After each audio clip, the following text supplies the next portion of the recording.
Hello and welcome back to the Front Row Back Row podcast.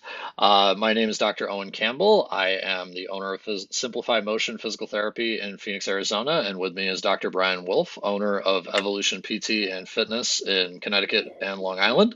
And today we are really happy that we pushed up our recording time because we have something to talk about that's on a lot of people's minds. It's all over Twitter slash X, whatever it is, and that's Achilles injuries. So, as most of you probably saw, or a good portion of you listening to this probably saw, Dre Greenlaw suffered a Achilles injury. I don't know if they've confirmed that it's a rupture yet, but something like that. Any physical therapist watching this will probably say it's a rupture. And that suffered in the first quarter of the Super Bowl last night when he was jumping up and down and then decided to run onto the field and it just went on the guy. So I know we've all seen it, videos of other people, but man, you got to feel for that guy. Oh, it sucked.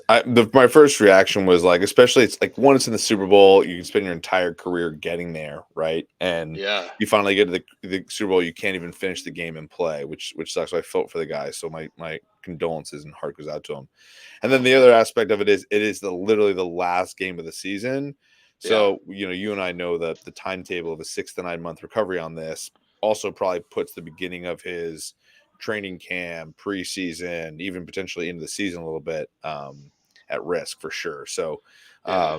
it just was a bummer on all sorts of fronts. So it's just Well, super and unfortunate. and that's just you feel for the guy, you feel for the team, it changed strategies, all the stuff, and just all for something that was something he does all the time. It wasn't even in gameplay. It was just him running out onto the field. So really sad situation. So Yeah. I really wanted to cover this topic. I wanted to cover it honestly before we even started this podcast because of the Aaron Rodgers injury in the beginning of the year. I mean, full disclosure, Brian is a Jets fan and I am a Bills fan, and we both had major players on each of our teams have Achilles injuries. I had Trey White, the starting cornerback, and of course everyone knows Aaron Rodgers and his Achilles miracle that never happened until they got mathematically out of the playoffs, and then all of a sudden he has a normal injury recovery timeline. Yeah, Amazing how that exactly. happens. Yeah. Uh, I was screaming that from the get go, by the way, from the I when he know. first started throwing footballs. I was like, nah, it's not Yeah, happening, guys. there was videos of it, and of course it's his non kind of plant leg, right? So with a quarterback in your non plant leg, you're already assuming it's going to be a little bit easier for him to get back to throwing in the first few months. But then he was walking into like I think week 12 or something, just hobbling, and I was like, yeah, no, Well, if that you man look at that man has no plantar flexion. yeah, and we can get into more of the mechanics, but if you Yeah. that's an experimental surgery Yep. that is very interesting to see that what they're Yep. doing, they're anchoring that tendon. Yeah. And so because they're anchoring that tendon, you can move faster. Yeah. Doesn't mean the rest of your body doesn't need to recover for the next, 6 months and Hmm. doesn't mean that the healing process and the power generation from that Achilles tendon isn't going to be better. That being said, the Yeah. Jets, him in a boot was probably better than anything the Jets had at quarterback. So the reality of Well, the situation was that's why he was practicing. yeah. But yeah, exactly. The timeline for that, if you know anything about that surgeon and that surgery, the timeline's still very similar Yeah. to what a traditional Achilles would be. But Yeah. what is very smart of what they've done is they've allowed you to load faster. So Hmm. in theory, on the back end of like a 6 to 9 month recovery, it should be closer to 6 months Yeah.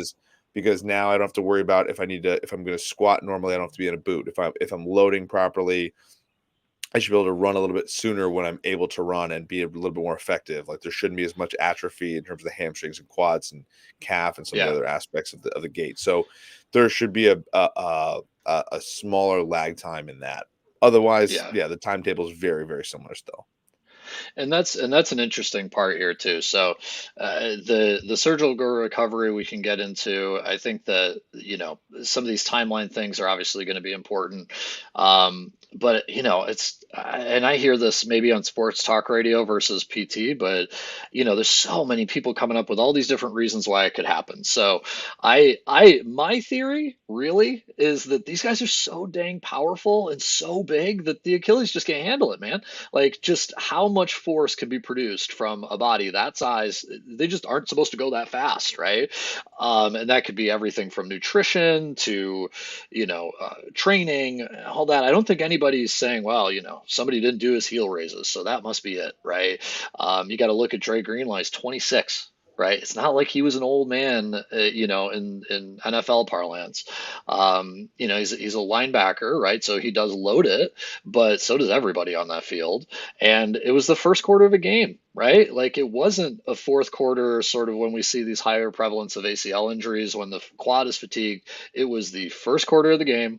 Everybody on that field had played what, 20 games or something, however many it is prior to the Super Bowl. So it's not like he was any worse off than anyone else.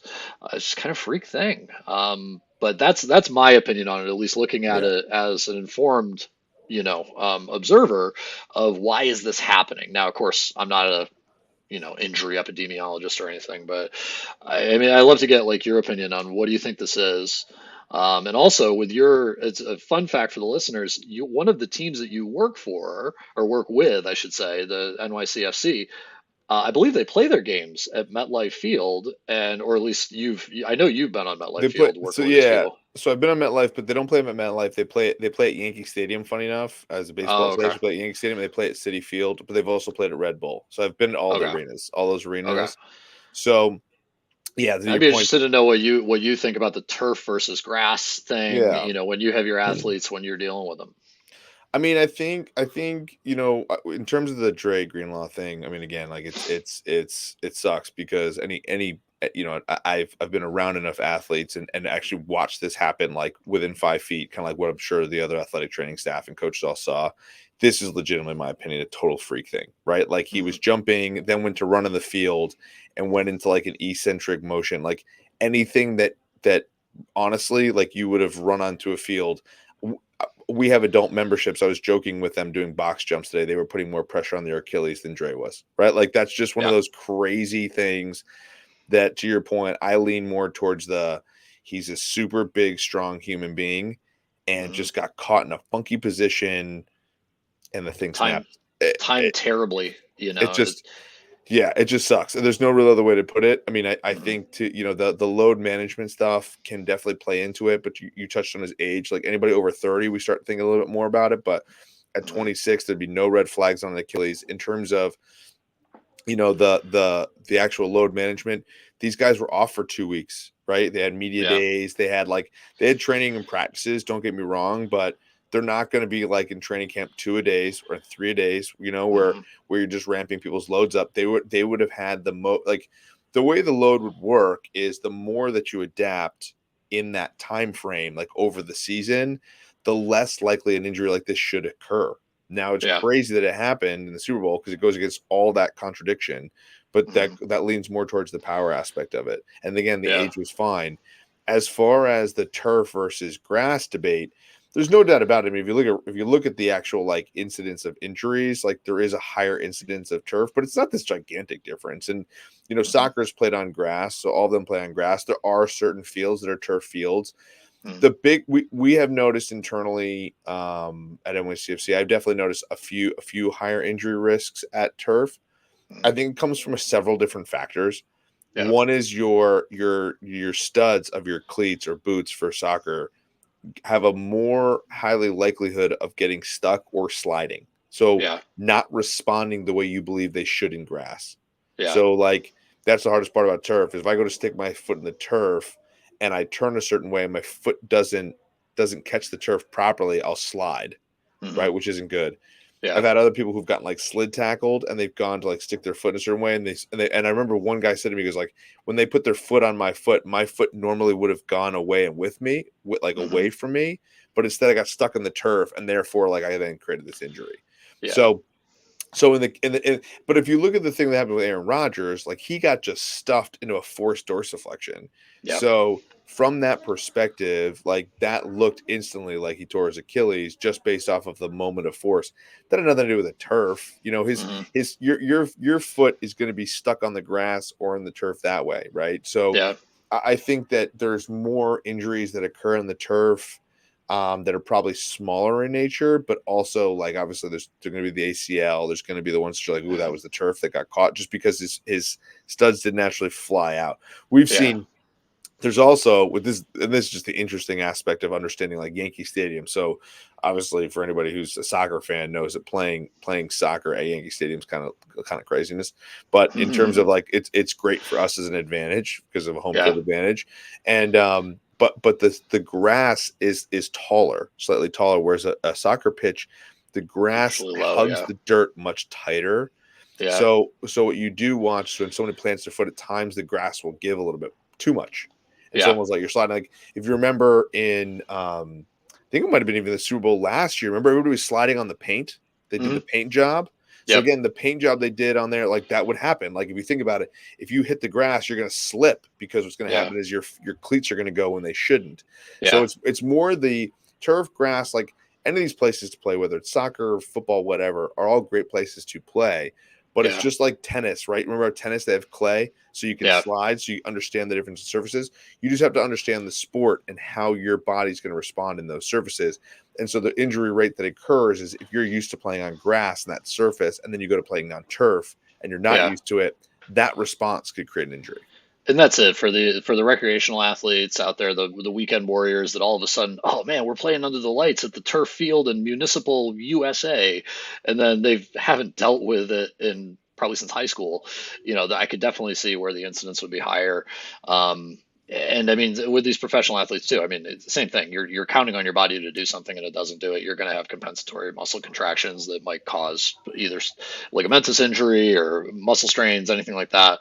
Um, but it's just it's always been like the first thing that everyone goes to is it must be that team's field, um, and I'm sure it's a little bit more nuanced than that. Yeah, I mean, when you saw that injury last night, there was a great example. Like I did get text messages, oh, the turf again. I'm like, that had nothing to do with turf. Well, that was a grass field. Yeah, hey, there you go. There you go again. It's Las that Vegas, they part. put it out in the sun just like Phoenix did last year at the Super Bowl. You There you put it out go. in the sun, let it bake for a while, and put it back in. Yeah. There you go. Yeah, so that was a grass field. So and there's a great example of like it couldn't have been the turf, right? Like Yeah. literally the guy was just jumping up and down and then ran on the field. Like it just Yeah. like people hate this. People hate when I say this because sometimes these freak things just happen, and when it Yeah. happens, it sucks. And there's not really a great explanation for it.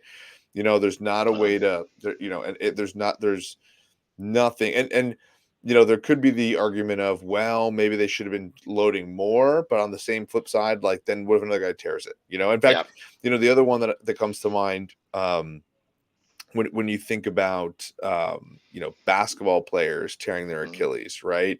Yeah. This is the exact When same surface for everybody. Yeah, man, like it's exactly. So when you think about um Kevin Durant, like that's the one Mhm. that I'm popping my head. Kevin Durant when he was Yeah. with I think it was the Golden State, right? He was with Golden State still when he I tore his think he Achilles. was. Yeah, he was one of the Suns. Yeah.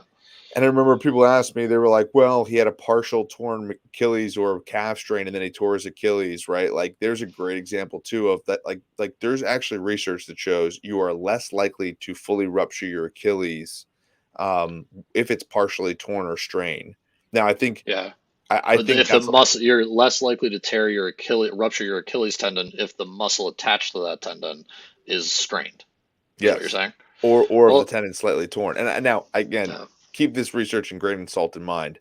I think there are far more people and athletes walking around that don't have a tear in their Achilles, right? So yeah, hence the injuries would be up naturally, yeah, right?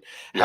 However, when you think about in like a study like that, however, when you think about someone who's got a partially strained like calf, that means that it's not like they have an elevated incidence rate. Hmm. So therefore, if someone people, I remember reading on like Twitter at the time, now it's X, right? We're like Yeah. roasting. Why would they ever let him play if they thought he would tear it?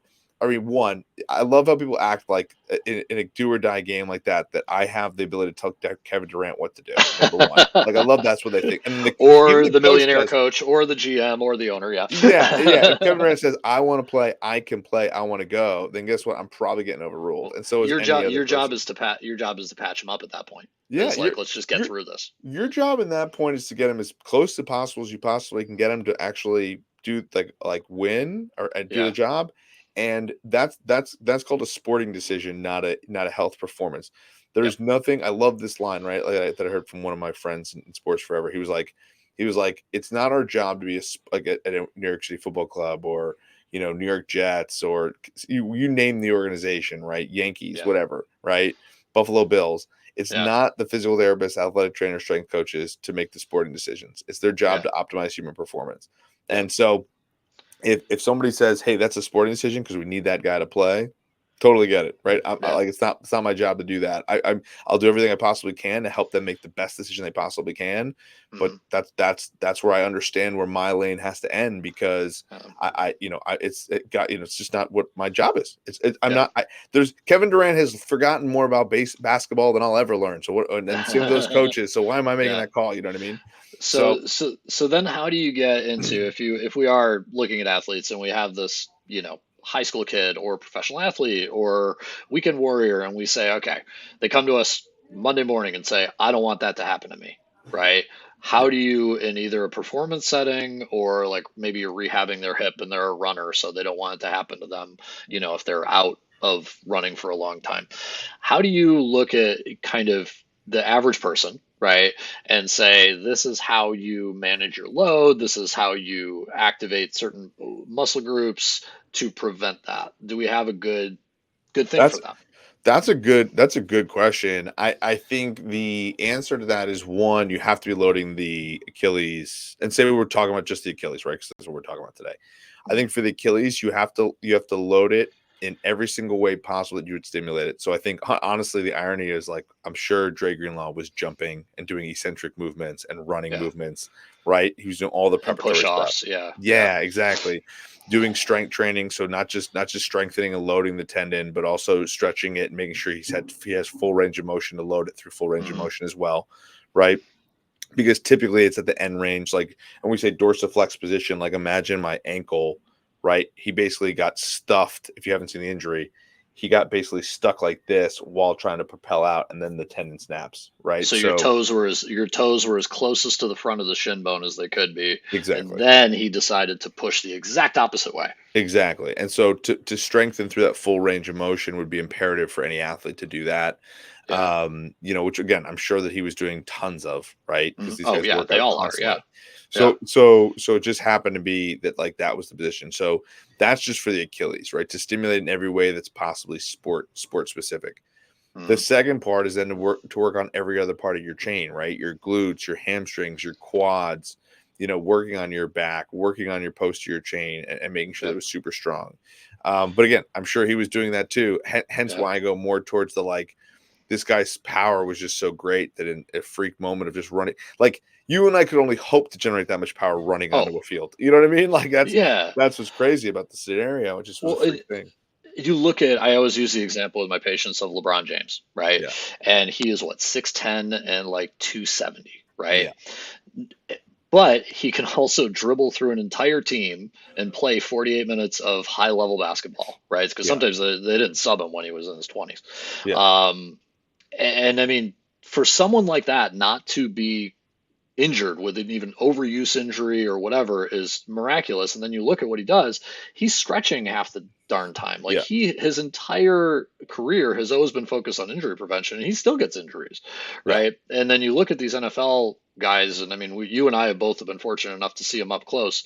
They are easily the biggest person in the grocery store. Yeah. They like, Yeah. just without a problems, right? So that's usually what I say to my patients. And I say, okay, just don't get about 40 pounds of muscle and 0 pounds of fat Yeah. and play a professional sport. And no, I mean, obviously that's not it, Yeah. but I think that's why this freak accident happened. Obviously, with our normal day-to-day patients, I think the point that I resonate most with you is, make sure your glute is strong enough for that push off. Make sure your hamstrings are producing force. Make sure your low back is not the weak point. You're not only doing heel raises. You're not only doing bridges or something, right? You have to go more holistically to make sure that that's not the only point that's getting force in that particular position, Yeah. I or at mean, least able to handle the force in that. yeah, and then things on top of that I think move the needle, right? Obviously, is also, if someone were to come and say, "Hey, how do I make sure that doesn't happen to me?" It's also load management, right? Like, Hmm. great example with CrossFit is CrossFit banned the jump on the box, jump off the box.